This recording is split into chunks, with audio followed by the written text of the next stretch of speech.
is Craig, whispering storyteller here.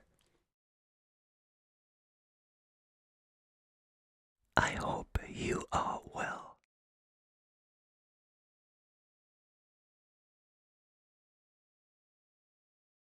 So, tonight's story, if you like, is an uncanny one. Now, I don't know about you, but I'm an absolute sucker for an uncanny story. So this kind of falls in the realm of ghosts, the paranormal, and these stories are often up for debate, and whether you are team believer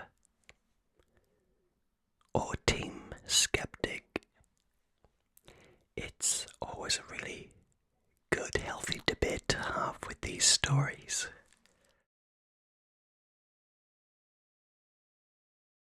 So I hope you are nice and comfortable and relaxed on a bed or a sofa, somewhere where you aren't going to be disturbed, and you can just fall asleep to the sound of my voice.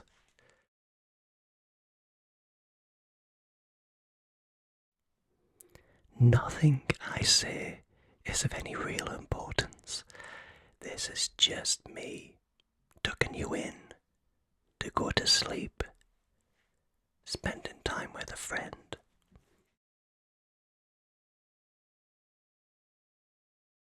So without further ado, tonight we are going to talk about one of the really interesting paranormal stories, and it's called the Kersey Timeslip Incident. The Kersey Timeslip Incident. It's a nice cupped whisper there. Okay, right, so I'm kind of looking at some online material in front of me now, and I'm just kind of looking through stories, and I'm just going to be reading out, and we're going to look at this together and see how we feel at the end, whether this is something which truly happened or whether it was some kind of mass hysteria or auto-suggestion.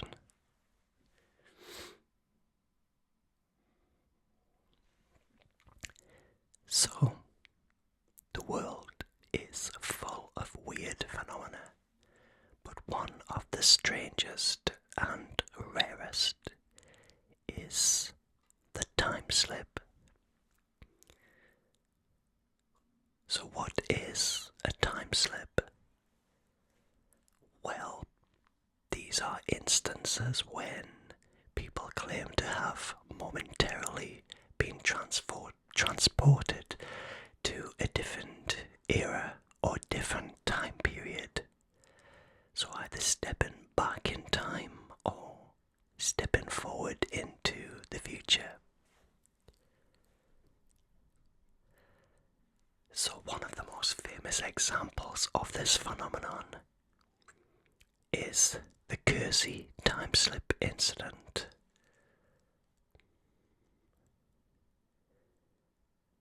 During which 3 teenage boys who lived here in England claimed to have seen the village of Kersey hundreds of years in the past.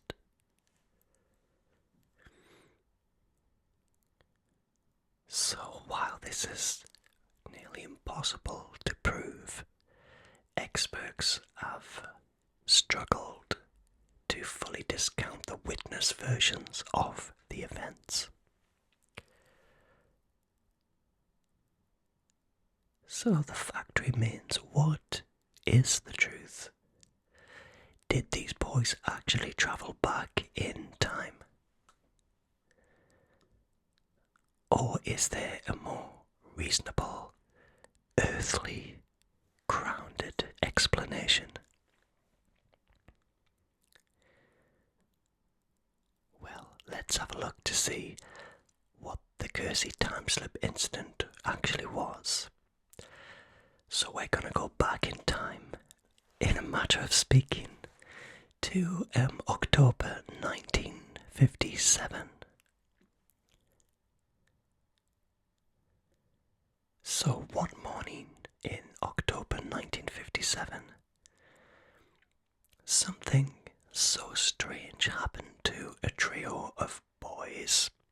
They were 15-year-old boys, and it changed their lives forever. So the boys were William Lang, Ray Baker and Michael Crowley, and these three boys were 3 Royal Navy cadets, and they were travelling across Suffolk, a countryside in the south, as part of an orienteering exercise. So you've got that 3 boys, 15-year-old, they were Royal Navy cadets, and they were doing an exercise in orienteering. So their task was to find a certain waypoint and then report back to their superiors, which it was a seemingly simple enough task. So as they were approaching their target, which was an idyllic village called Kersey, they were distracted by the sound of church bells and a large plume of smoke rising above the hill that they were climbing.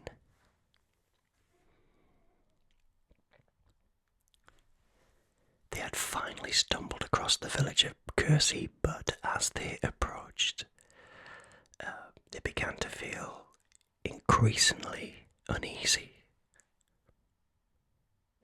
So the first thing that they noticed was how the sounds of nature around them had begun to kind of fade away. All that was left was the sound of a trickling stream nearby. So as they began to approach the outskirts of the village, they saw that the autumnal trees were once again full of greenery. So remember, this is October. The leaves were brown, or, the ground was full of leaves. The trees were almost bare, but yet the guys reported that the trees in the village were full of greenery. How strange. And the cool breeze they'd been walking in had also gone, and they could no longer see the smoking chimneys or the church spire that had drawn them to Kersey in the first place. Now, the streets of Kersey were deserted with no signs of life. Now, this wouldn't have seemed so strange. It was a Sunday morning, and in the rural of 1950s England, this would have been exactly the norm. However, something else struck the 3 cadets as being very, very, very strange indeed. There were no cars in the streets, not one car.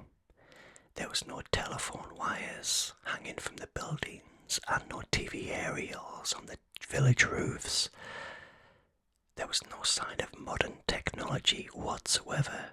So even though this was the 1950s, there were still telephones, televisions, even though it was in its infancy, but no cars. Very strange. And the buildings themselves looked ancient. They didn't look right. They were timber framed and seemingly being built by hand. And as one boy put it, it looked almost medieval in appearance.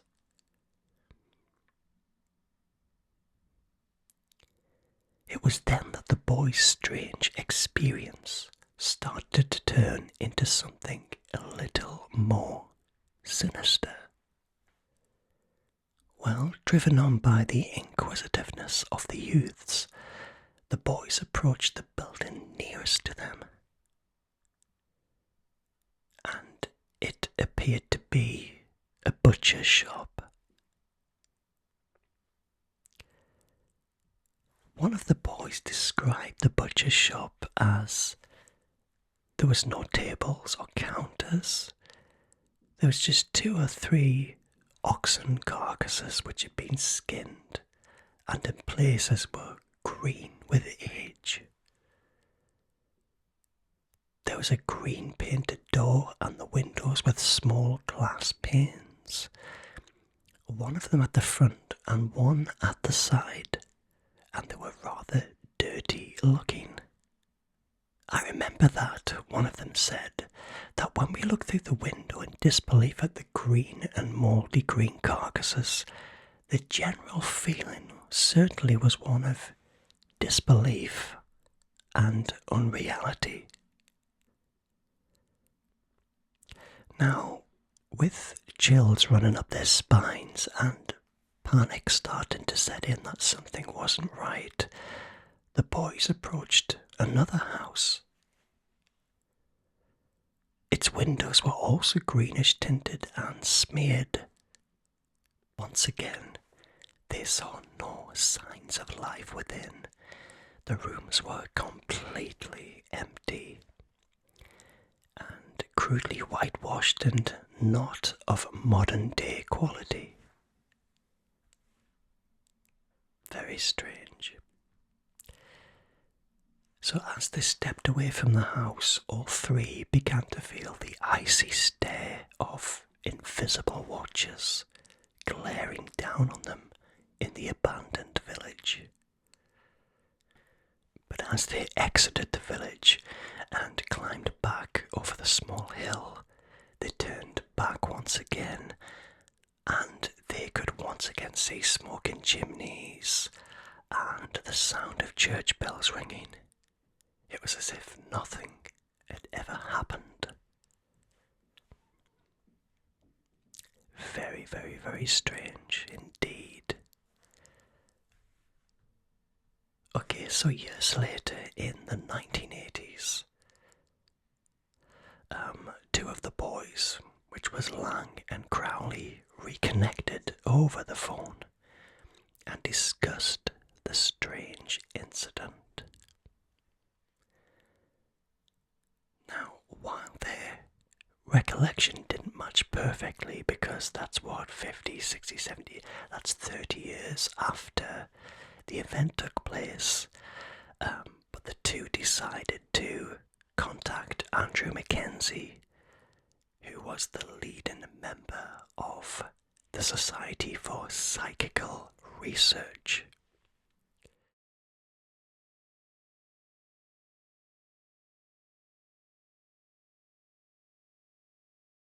So, after listening to the men, as they were then, Mackenzie came to the conclusion that their trip to Kersey was a case of retrocognition, which is also known as a time slip.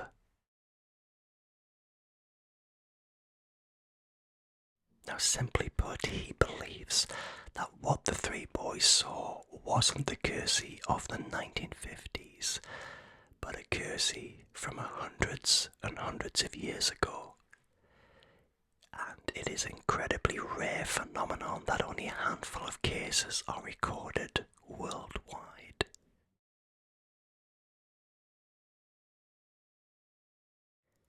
So in 1990, Lang met up with Mackenzie and the 2 men revisited Kersey. Now, with the aid of a local historian, they made some surprising connections to the boys' experience and the real history of the village.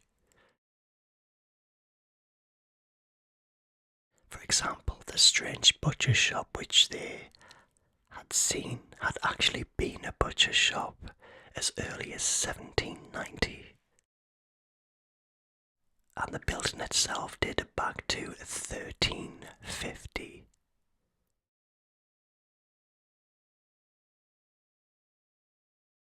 Mackenzie used the supposed disappearance of the church to date the time slip to before the 14th century. So that's when the church itself, St. Mary's, was actually built. But he also put the village's eerie abandonment down to the Black Death, which also took place at the same period.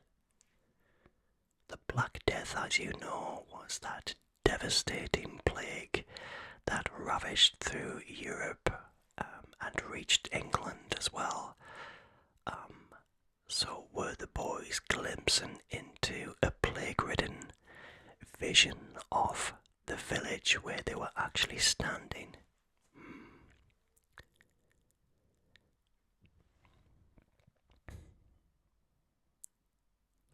Now, all three boys had grown up far from Kersey and were completely unfamiliar with the village. This was the whole point of the orienteering exercise, to be somewhere they were not familiar with. And the boys' commanding officers should be able to work out if the boys had made it to their destination or not through the boys' description of it.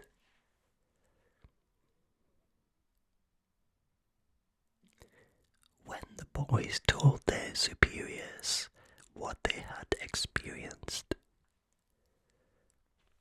the men simply laughed it off before agreeing the three boys had indeed made it to Kersey.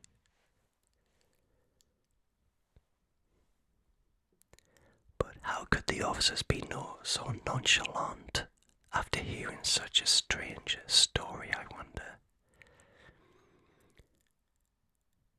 Well, Kersey is indeed a very, very old village and boasts a large number of buildings that do indeed date back to the medieval period.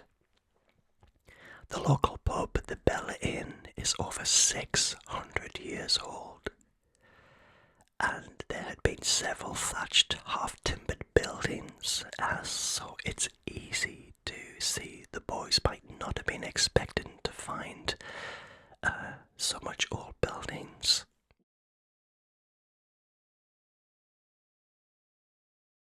But what about the lack of technology? Well, it turns out that the beauty of Kersey has always been fiercely protected by the Suffolk Preservation Society. Now, when the village finally got mains electricity in the early 1950s, it was decreed that the overhead lines had to be hidden from view behind the houses, and that's why it was not possible to see the cables from the view of the street.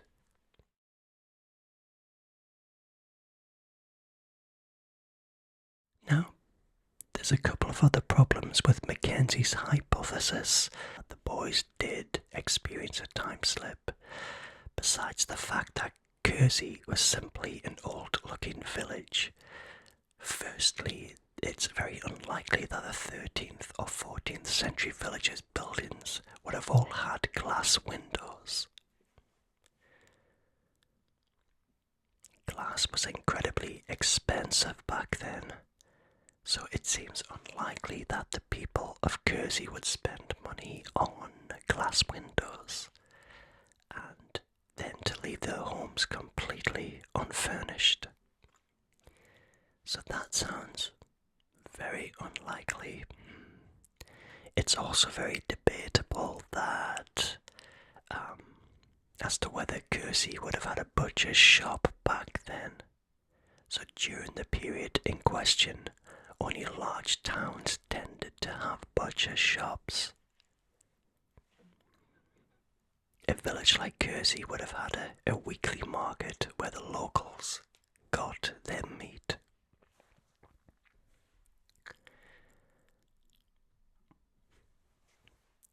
it's also likely that the boys experienced a real psychological condition known as derealization.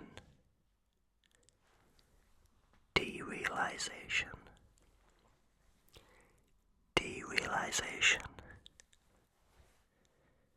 And this would explain why the recollections didn't match up. In fact, the third witness, Roy Baker, remembers nothing odd at all. The boys were simply confused by what they found upon entering Kersey, and their minds played tricks on them. These tricks have been accentuated by the passage of time and the process of mutual reinforcement once the men got back in touch and began discussing about what had happened. So there's some really logical explanations around what happened, almost like maybe they did see something very, very odd and got spooked. And then the power of the mind can sometimes fill in those stories, those blanks, and it becomes a learned memory, if you like. So with this one, this particular story, I think there is a rational explanation around this. I'm more inclined to believe what I've just read there, that this was something which has a very, very rational explanation. I think the power of the mind can't be underestimated here. And yeah, but it would be interesting to find out what you think of the Kersey Timeslip Incident. Are you team believer or team skeptic? But however it may be, just maybe, the boys did experience a time slip and did travel back in time in the village of Kersey for those few moments. I wonder what would have happened if they'd gone inside of the building. That would have been interesting, wouldn't it? Yeah. Either way, this does make a very, very interesting story, and I'd love to get your opinions. So let me know down in the comments below what you think of this story, or if you have anything else creepy, paranormal that you'd like me to cover. So I am going to let you get some shut-eye now, and I'm going to wish you a very, very good night's sleep, and I will see you all very soon. Take care.